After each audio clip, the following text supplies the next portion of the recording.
I flew in from New York City this morning, so it's dinner time, actually. So I'm ready. You got dinner for me here. Thank you first for this invitation to come present. And I'm familiar with many of your names and faces, and I'm even close friends with some of you out there. What I wanted to do was put some issues on the table that I have not seen commonly discussed, and that I think they ought to be front and center for these next several days.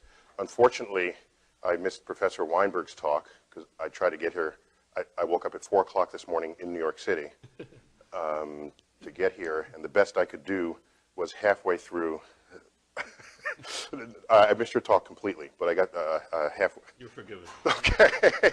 But I learned from informants that, in fact, we have some significant overlap in our discussion of Islam from 1,000 years ago. So forgive me if I repeat some of what you might have already heard, but I'm going to bring it out anyway because there's a broader context that I want to share with you. And I'm told I have full control here.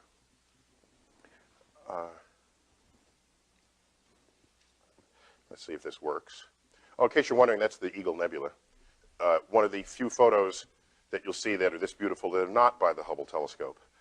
This is a 1-meter telescope at Kidd Peak Observatory in Arizona, and the shape of the eagle is not discernible. It's barely discernible in this frame because the eagle is about 2 or 3 times the size of this, and the head of the eagle would be up here. So up here, and the wings off to the left and off to the right.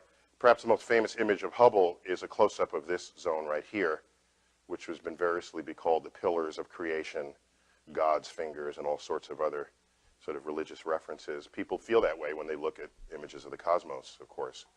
I was always curious, though, that in the same universe you have things like the underbelly of a tarantula, and when magnified, no one thinks religious thoughts when they make those observations, when it's part of the same universe. So, but I'll get back to that in a few moments. So here, what I want to do is I want to highlight a few issues, and these are issues that came together for an essay I wrote that appeared in Natural History magazine, the Darwin issue. It was the opening of our Darwin exhibit that is now traveling. It's no longer there at the museum, but the Darwin issue collected together stories, articles on the relevance of evolution, not only as an important concept in biology, but an important concept in all of science. And I thought long and hard about how could I possibly contribute to this, because I don't know enough biology to be meaningful in that issue. And then I realized that there are elements of, in fact, the intelligent design movement that clearly there's a lot of teeth that people attending this workshop have put into that subject. And I asked myself, do I have anything to contribute to that? And I realized that I did. And so I want to sort of fill a niche that I think is left unfilled. So let's go through. Let me first start off with Ptolemy. I don't know if we know that he really looked like this, but Ptolemy, was one of the greatest scientists ever and most influential scientists. And his most important work is, of course, Al-Majest, which is Arabic for the greatest. And in it, he sort of codifies the geocentric universe. And this Earth-centered universe prevailed for centuries until Copernicus and Galileo turned that around. But what I want to call your attention to are notes that he penned in the margin of the manuscript of his work. Let me remind you that back then, you would look up at the night sky and the planets would move against the background stars. They would wander, because that's what the word means in Greek, is wanderer. And there were 7 of these objects, the sun and moon included. And they would just kind of move. They'd go to the left, and then they'd slow down and pause, and then they'd back up, and then they'd reverse again. And this was a mystery, complete mystery. And of course, the heavens were not Earth, and so the fact that you didn't really understand what was going up there was kind of okay and expected, because that was the work of the gods. And we, being mortal down here on Earth, if you can't understand it, don't lose sleep over that fact. You perhaps never will. Now, Ptolemy had sort of the best going explanation anyone had put forth with the epicycles and the like. But nonetheless, this is the boundary between what is known and unknown about how the machinery of the universe works, and he pens these words, which for me are one of the most beautiful and poetic references to the state of one's knowledge ever written. I know that I am mortal by nature and ephemeral, but when I trace at my pleasure the windings to and fro of the heavenly bodies, I no longer touch earth with my feet. I stand in the presence of Zeus himself and take my fill of ambrosia. And so therein is this emotional, he's got this sort of religious feeling at the limits of his knowledge. And this is a trend that will continue for thousands of years to follow this. At least 2,000 years to follow this. And you don't have, and this whole notion of intelligent design, this is intelligent design. This quote that I just read to you is Ptolemy invoking intelligent design. No, he's not trying to get that into the classroom. He's not, there's the politics of intelligent design in modern times. But what I think has been swept under the rug that we have to contend with as a community of people who are sort of truth seekers is the fact that some of the greatest minds that have preceded us have done just this, okay? That's Ptolemy. But we can go on. Who else do we have? Oh, Galileo, interesting case. Galileo was kind of an exception to this. We all know he was a deeply religious man, and a lot of the trouble he got into was because he was just kind of obnoxious, all right? He could have made nice with the Pope, and he did not. And of course, I'm paraphrasing. I mean, that's the Reader's Digest version of what happened over that period. But let me share with you some lines that he wrote to Christina, who was the Grand Duchess of Tuscany. Some of these quotes you've heard before, but I think they're worth taking to heart. The Bible tells you how to go to heaven and not how the heavens go. That's one of the famous quotes attributed to Galileo. Another one is, I do not feel obliged to believe that the same God who has endowed us with senses, reason, and intellect has intended us to forego their use. And so he was kind of I see him as one of the first to say, all right, if religion if there's any point and purpose to it, it's not to serve as a science textbook. Okay, so he was kind of the first to suggest this division, not to get rid of religion. Of course, like I said, he was a religious fellow himself. But it gets interesting when we get sort of philosophically interesting when we get to this gentleman. I can back up here. Sir Isaac Newton. Now, I don't know what you know of Isaac Newton, but everything I've read of his tells me that there's no greater genius to ever walk the surface of this earth. I'm I don't know if you've ever felt that about anybody. I didn't feel that about anybody. You just read what this man wrote, okay? Line by line by line. This guy was plugged into the machinery of the universe. I think he's unimpeachably brilliant. Unimpeachably brilliant. And let me read again what we heard from Mike Shermer earlier in Isaac Newton's writings. By the way, in his Principia, here's the page 1, page 0 of Principia. In it, he discovers the laws of motion, F equals ma, discover the laws of gravity. It's all there. And he did this all before he turned 26. And in this, when he talks about motion, there's no reference to God. When he talks about his two-body force that he deduced, this universal law of gravitation, there is no mention of God. It's just not anywhere there because he understood it. He was on top of it. He was there. Even though the understanding of the motions of the planets before he came along was given unto God because nobody understood it, or nobody understood well enough to really believe that they had a full predictive handle on it in the way the universal law of gravitation supplied. And so what you have is Isaac Newton abandoning reference to God until he realizes that if all you do is calculate the two-body problem, here we have like the moon and Earth. Yes, he's got that calculated. Now you have the sun and the Earth. You got that. But wait a minute, now the Earth and the moon go around the sun, and sometimes we're close to Mars and sometimes we're not. And when it comes near Mars, there's a tug that's stronger there than in any other part in the orbit. And then it comes over here, and then Jupiter tugs. And it's all these mini tugs. And so he's got to do this two-body problem for Earth, the moon, Earth and the sun, Earth, Moon and Mars, Earth, Moon, Mars, and Jupiter, and it becomes a rapidly complex problem.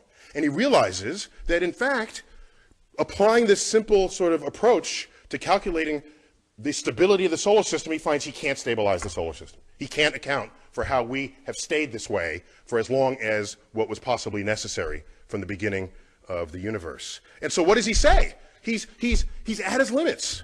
He's at his limits. And so you read Principia, but God is nowhere until you get to the general Sholem. And then he says the 6 primary planets.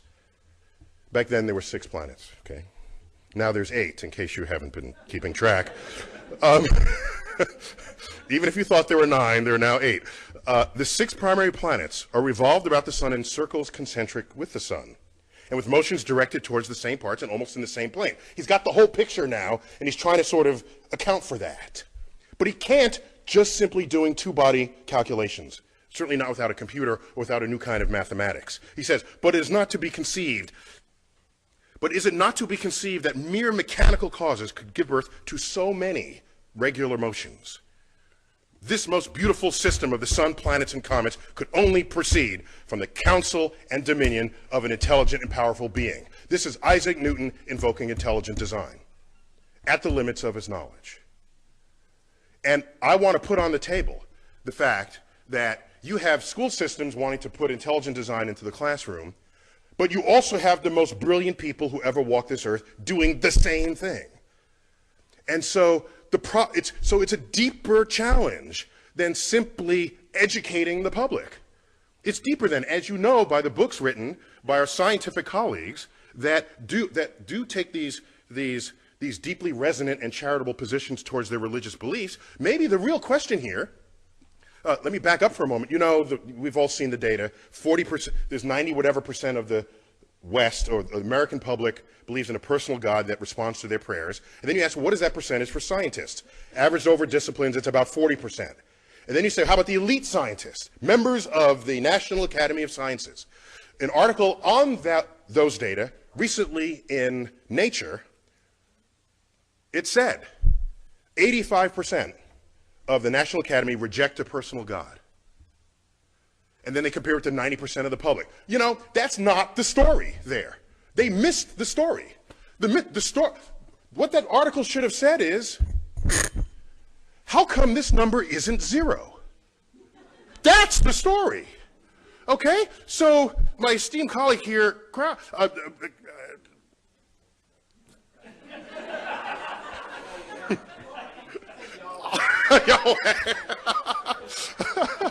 Professor Krauss here says all we have to do is make a scientifically literate public.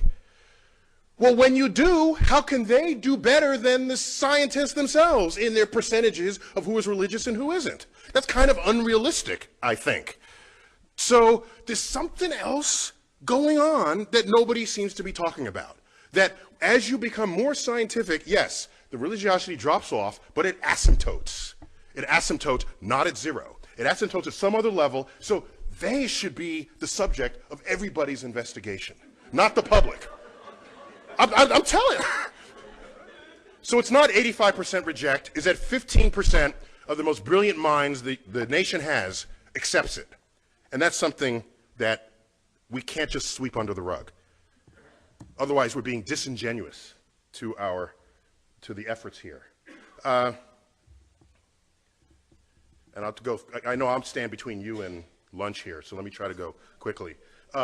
If you don't think, I think Newton is one of the most brilliant, the most brilliant ever to sort of walk the earth. And I'm not alone in feeling this. This is his statue in Trinity Church in Cambridge, and he's through the open doorway there. And so you get close to the statue. He's without his curls here. I was deeply upset by that. I thought he was like really trendy with his long hair. But apparently that was probably just a wig at all times. You look at the base of the statue, loosely translated, of the genus of all who have ever been human, there is no greater intellect than this man. And so I'm not alone in this sentiment. And this man wrote those words. So, but let's move on, because there's more to talk about here. We don't have to stop at Newton. Let's go to Christian Huygens, all right? Brilliant scientist. I mean, he was great at chemistry, biology, physics, math, Dutch scientist. And he died the year that this work was published, one of my favorite works of science writing, and it's Cosmotheros, which is an exploration on the likelihood of there being life on the known planets, using the available knowledge of the day. So, for example, they knew that, by the way, Huygens was the first to identify Saturn's ring as a ring, if I got that right, Carolyn, is that correct? Oh, no, I thought he was the first to calculate that it would be a ring. He was then Huygens would be the first to observe it. Okay. We have Madam Saturn here in the room, in case you don't know. Okay. My colleague Carolyn Porco, who we'll be hearing from later, I've just been told. But anyhow, so Huygens, brilliant fellow, and one of the probes on the Cassini spacecraft was called Huygens, a European probe that descended to the surface of Titan. And so he's an important figure in the history of science. So what does he say in his writings? Well, you look at the year 1696, gravity was well known, laws of motion were well known, Newton was quite influential well before the turn of the century there. And so when he talks about the orbits of the planets, it's done. Talks about the moons of Jupiter, done. Talks about the new rings around Saturn, done. It's all fine. But when he talks about biology and life, something that's not well understood then or today, boom, there goes his references to God. But references to God were nowhere else in those writings. Nowhere else. He says, I suppose nobody would deny but that there's somewhat more of contrivance, somewhat more of miracle in the production and growth of plants and animals than in lifeless heaps of inanimate bodies. For the finger of God and the wisdom of divine providence is in them, much more clearly manifested than in the other. He doesn't say that about the orbits. We're done with the orbits, as Mike Shermer had noted. We're done. He's in a place where nobody really has the answer. So he invokes, this is intelligent design once again. Pure out, flat and simple. So, you know this story. I have to tell it because it's just great. All right? So Laplace, Pierre Simon de Laplace, at the end of the 18th century, wrote a 5-volume tome on celestial mechanics. A brilliant piece of work. It's there. It weighs a lot on the shelf. And what it does is it takes Newton's laws of gravity and brings them into a full expression with the hammer of calculus. Okay? He brings all the armament of mathematics to bear on the laws of physics that were put forth by Isaac Newton. Isaac Newton only touched on them. They were not fully developed. And in this work, he demonstrates, he further develops something that had been percolating in the mathematical community, but he develops, and one might even say perfects, a branch of math we would call perturbation theory, where instead of pulling your hair out saying, well, how do you calculate this pair of forces and this pair, and all the equations go to hell, in perturbation theory, it allows you to systematically and reliably calculate the effect of a small tug in the presence, a series of small tugs in the presence of singular big tugs. And that's kind of what what's going on in most of the solar system. And when you do that, and you do that properly, you can demonstrate, notwithstanding effects of chaos, which have other timescales related to them, you can demonstrate that, in fact, the solar system was stable beyond the predictions of Isaac Newton. So, he figures this out, does not invoke God, because he figured it out. And in a story that may be apocryphal, but I see more in support of it than against it, this time coincides, of course, with the era of Napoleon, Napoleon being French, and Laplace being French, no translation necessary. Napoleon, if you visited his library, it's not just sort of books of world history and battles, it's engineering books, it's physics books. This man wanted to know where his cannonballs would land, all right? He was much more than just sort of a lucky general. He was into the physics, the engineering, and the material science of war. And so he immediately summoned up the 5-volume production of Laplace, read it through, cover to cover, called in Laplace, and said, sir, I have the exact quote here. Hang on. Napoleon asked him what role God played in the construction and regulation of the heavens. This is kind of like, that's what Newton would ask, right? Laplace replies, sir, I had no need for that hypothesis. And so what concerns me now is, even if you're as brilliant as Newton, you reach a point where you start basking in the majesty of God, and then your discovery stops. It just stops. You're kind of no good anymore for advancing that frontier, waiting for somebody else to come behind you who doesn't have God on the brain and who says, that's a really cool problem, I want to solve it. They come in and solve it. But look at the time delay. This was a 100-year time delay. And the math that's in perturbation theory is like crumbs for Newton. He could have come up with that. The guy invented calculus just on a dare, practically. When someone asked him, Ike, how come planets orbit in ellipses and not some other shape? And he couldn't answer that. He goes home for 2 months, comes back, out comes integral differential calculus, because he needed that to answer that question. And so this is the kind of mind we were dealing with Newton. He could have gone there, but he didn't. He didn't. His religiosity stopped him. And so we're left with the realization, of course, that intelligent design, while real in the history of science, while real in the presence of sort of philosophical drivers, is nonetheless a philosophy of ignorance. And so, regardless of what our political agenda is, all you have to say is, science is a philosophy of discovery, intelligent design is a philosophy of ignorance. That's all. I don't need to see whether, have you discovered anything lately? If not, get out of the science classroom. But I'm not going to say, don't teach this, because it's real, it happened. So I don't want people to sweep it under the rug, because if you do, you're neglecting something fundamental that's going on in people's minds when they confront things they don't understand.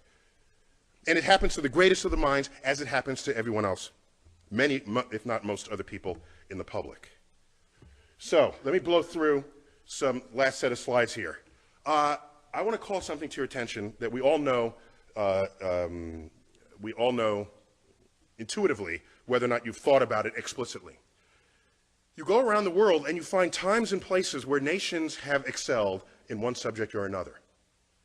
There's a birth of that period of where they excel, and then there's a peak, and sometimes it drops off, and sometimes they hang on. And so you can ask the culture of that. What was going on in that nation to support those discoveries? And then what happened when they ended?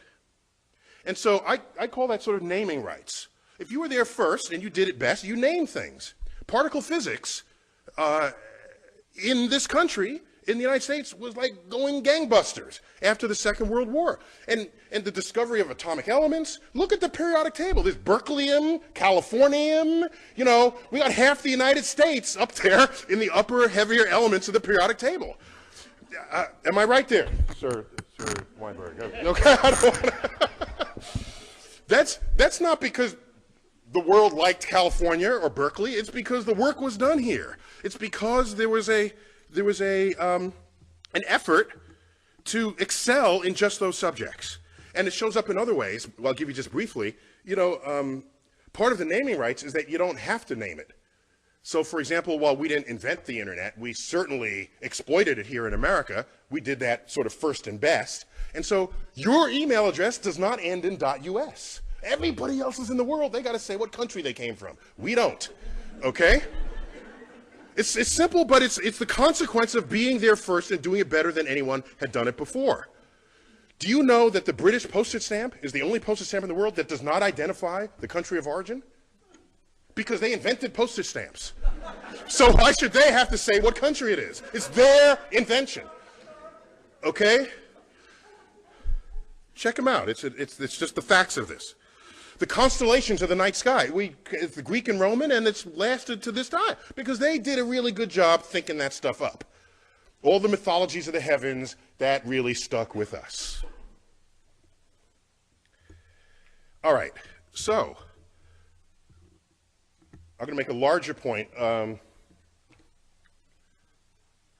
not to get gratuitous on you here, but September 11th, 2001, as we all know, this was going on in New York City. This is the view outside of my window. I live 4 blocks from ground zero. Excuse me, this is the corner of the building in which I live. I went outside to get this view. I was at the time judging whether I should go collect my daughter, who was in an elementary school 2 blocks north of the North Tower. North is to the right in this picture. So I want to get a closer view with a highly magnified zoom lens to see what, while that was happening, the plane flew into the South Tower. And so no one was thinking terrorism until the second one was hit. The first one was just sort of a bad tragedy. And so these are just 3 frames from my camcorder. This is at t equals 0. This is 1 second, well, like actually a fraction of a second. The plane was moving probably 500 miles an hour. And just to understand, the black building, that black sort of monolithic building, that is 50 stories tall. This is New York City, people. So tall buildings are kind of, they're just all over the place. And that's just a hotel, a 50-story hotel. And it's the towers are foreshortened because they're the angle at which this is shown. I put these up because a few days after this, President Bush, I don't remember where he said this, on the steps of the White House, in the Rose Garden or at the Capitol, in an attempt to distinguish we from they, the terrorists who flew these planes into the buildings and into the, that went down in Pennsylvania and in Washington, to distinguish we from they, he loosely quotes a phrase out of the Bible by saying, our God is the God who named the stars. Now, this is before I was on his Rolodex, okay?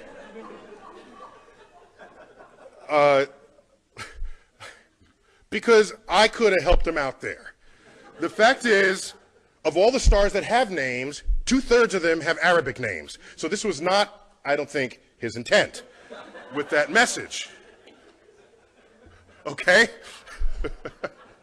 While the constellations are Greek and Roman, the names are Arabic, all right? And the list just goes on and on and on and on. And so where does this come from? How does this happen? How do you get stars named with Arabic names? How does this happen? And it happens because, of course, hang on, just catching up with myself here. Okay? It happens because there was this particularly fertile period that Professor Weinberg duly discussed. And around that period, that 300-year period, the intellectual center of the world was Baghdad. Baghdad. It was completely open to all visitors, all travelers, Jews, Christians, doubters, which today we might call atheists. They were all there exchanging ideas, all of them. All of them. And it was that period where you had the advances in like engineering and biology and medicine and mathematics. All right? Our numerals are called what? Arabic numerals. They even stop and think about that? You know, in America, do we take pause at this? Why are they called Arabic numerals? Okay, they fully exploit the discovery of the zero, create a whole field called algebra, itself an Arabic word. Algorithm is an Arabic word. All this is going on, and it's all traceable, not to some long 1,000-year tradition in Islam. It's traceable to this 300-year period. This 300-year period. And then, so they had naming rights. The most expensive, beautifully carved astrolabes come out of this period. There's a great collection of these at the Adler Planetarium in Chicago, if you ever want to check them out. So navigation, celestial navigation, all of this is traceable to this period.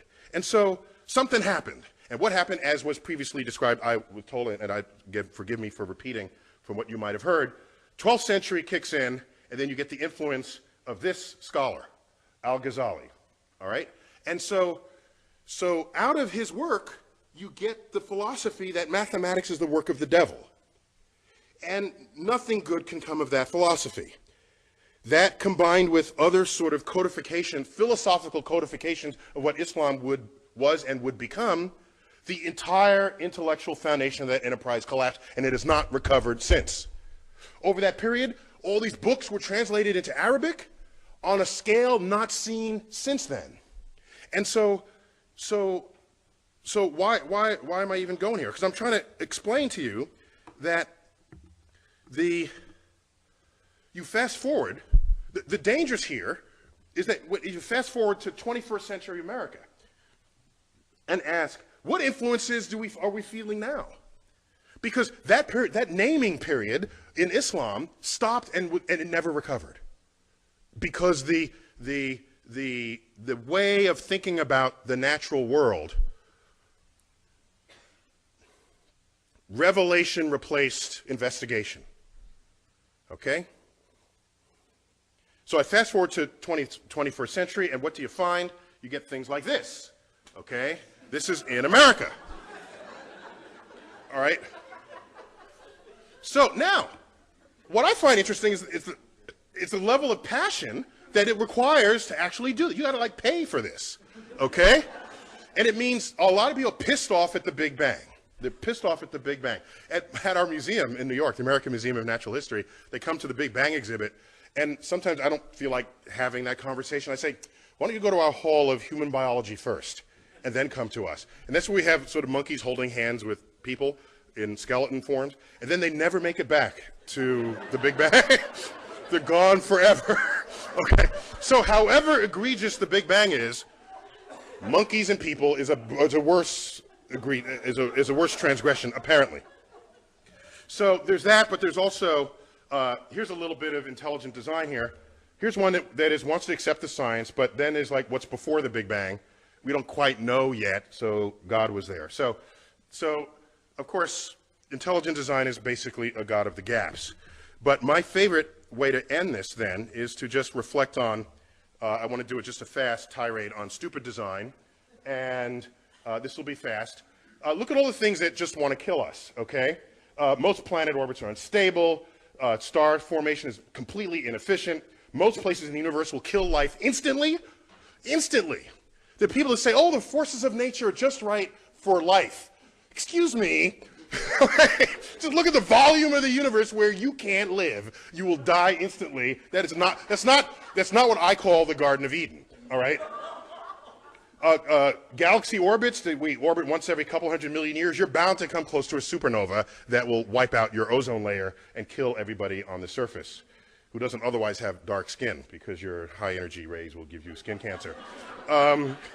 We're on a collision course with the Andromeda Galaxy. Gone is this beautiful spiral that we have. And of course, we're on a one-way expanding universe as we wind down to oblivion, as the temperature of the universe asymptotically approaches absolute zero. That's the universe. Then Earth, volcanoes, tsunami just killed, I think that number's higher, up 200,000 people, floods, tornadoes. None of this is any sign that there's a benevolent anything out there. And this 90% should be 99%, as was earlier noted. That's of all life that has ever lived is now extinct. Inner solar system is a shooting gallery, comets, asteroids, duck. And look how long it took to make multicellular life. Not from the beginning of the Earth. Life happened quickly, but not multicellular life. You needed your cyanobacteria to sort of crank on the oxygen, get the oxygen budget going. Then you could have that's sort of rocket fuel for multicellular creatures. But that took 3.5 billion years. That's hardly an efficient plan with us in mind. And in human beings, this is like the most tragic of them. I don't even include here the expression of free will where people want to kill each other. I'm talking about nature killing us without the help of human beings. Aggressive childhood leukemia, hemophilia, all of this. And we so much praise about the human eye, but anyone who's seen the full breadth of the electromagnetic spectrum will recognize how blind we are. Okay? And part of that blindness means we can't see, we can't detect magnetic fields, ionizing radiation, radon. We are like sitting ducks for ionizing radiation. We have to eat constantly because we're warm-blooded. Crocodile eat a chicken a month, it's fine. Okay? So we're always looking for food. These gases at the bottom, you can't smell them, taste them, you breathe them in, you're dead. Okay? So I'm almost done. I'm sorry, I'm taking up your time here. So, and with the birth defects, most are unknown. Look at this. Others, it's like abuse and infection and stuff that human beings have something to do with. We have no idea. Oops, I pushed a button by accident, sorry. No idea. No idea. And, and birth defects are tragic. They're tragic, particularly if they happen to the family afflicted by it. And you just look at images of these aborted fetuses because of and most of these are stillborn. Others are born with a heart outside the body. And so this is all simply stupid design. And the problem is, if you look for what is intelligent, and yeah, you can find some things that are just really beautiful and really, hey, that's a clever. The ball socket of the shoulder, and a lot of things you can point to, but then you stop looking at all the things that confound that revelation. And so if I came upon a frozen waterfall and it just struck me for all its beauty, I would then turn over the rock and try to find a millipede, okay, or some kind of deadly newt, and then put that in context and realize, of course, the universe is not here for us, for any singular purpose. My favorite of all is, of course, you eat, breathe, eat, and drink through the same hole in your body, guaranteeing that some percent of us will choke to death every year, okay?